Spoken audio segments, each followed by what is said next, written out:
धनगर जातीला आदिवासीमध्ये समाविष्ट करू नये यासाठी चंद्रपुरामध्ये आदिवासी कृती संघर्ष समितीच्या वतीने शहरात भव्य असा मोर्चा काढण्यात आला।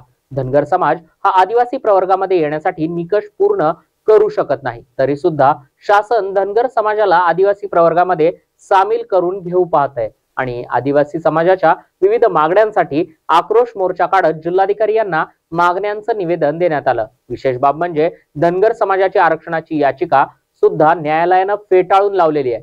त्यानंतर सुद्धा सरकार राजकीय गणिताची बेरीज करण्याच्या नादात धनगर समाजाला आरक्षण देऊ बघतंय।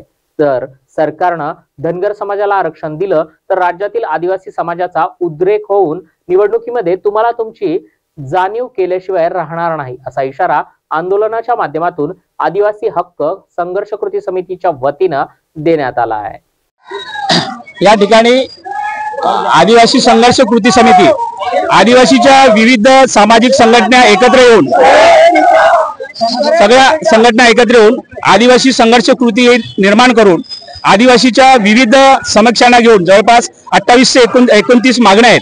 त्या मागण्यांना घेऊन हा आक्रोश मोर्चा या ठिकाणी आयोजित केलेला आहे। या म्हणजे शहीद भूमीवर शेळमाके शहीद भूमीवर ते कलेक्टर ऑफिस पर्यंत हा मोर्चा जाणार आहे आणि या ठिकाणी प्रामुख्याने आमची मागणी आहे की धनगर जात ही जात आहे, जमात नाही आणि या जातीला आदिवासीमध्ये समाविष्ट करू नये अशा प्रकारची ही प्रमुख मागणी आहे। याच्या आधी अनेक वेगवेगळ्या संस्थांमार्फत यांचा सर्वे झालेला आहे आणि शासनाकडे ते पडलेलं आहे।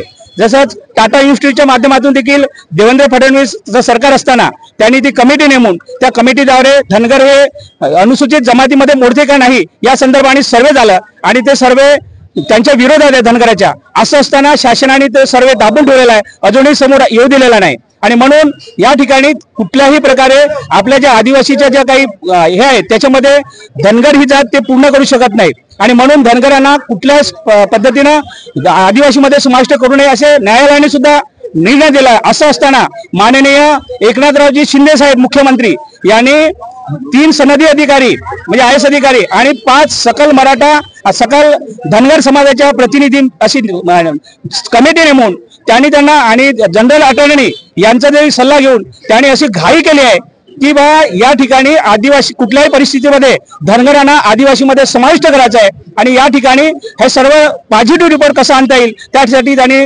हे सगळे प्रयत्न चालू आहे आणि हा प्रयत्न आम्ही कदापिही सहन करणार नाही। यासाठी आमचे सगळे 25 आमदार आहेत हे देखील विधानसभेमध्ये झटते आहेत। आमचे नरहरी झिरवाळ साहेब हे महाराष्ट्राचे उपसभापती आहेत, त्यांनी दुसऱ्या माळ्यावरून जाळीवरती लावले। म्हणजे आज एवढी दुर्दैवी गोष्ट आहे की एखाद्या उपसभापतीला देखील मुख्यमंत्री भेट देत नाही आणि आमच्या आमदारांना भेट देत नाही, हा इतिहासामध्ये पहिल्यांदा झालेला आहे आणि म्हणून या शासनाचा या ठिकाणी आम्ही निश्चित करतो, मुख्यमंत्र्यांचा निषेध करतो आणि मुख्यमंत्र्यांना सांगतो की येणाऱ्या काळामध्ये समजा अशा प्रकारचा निर्णय झाला तर येणाऱ्या काळामध्ये तुम्हाला आम्ही दाखवून देऊ आदिवासी समाज काय आहे। केवळ 25 जागा नाही तर अशा अनेक जवळपास 60 ते 65 जागा आहे की त्याच्यावर परिणाम होऊ शकतो, आदिवासीचे मतदान आहे आणि अशा प्रकारचा सरकार चुकीचा निर्णय घेतला तर येणाऱ्या विधानसभेमध्ये आम्ही त्यांना जागा दाखवल्याशिवाय राहणार नाही।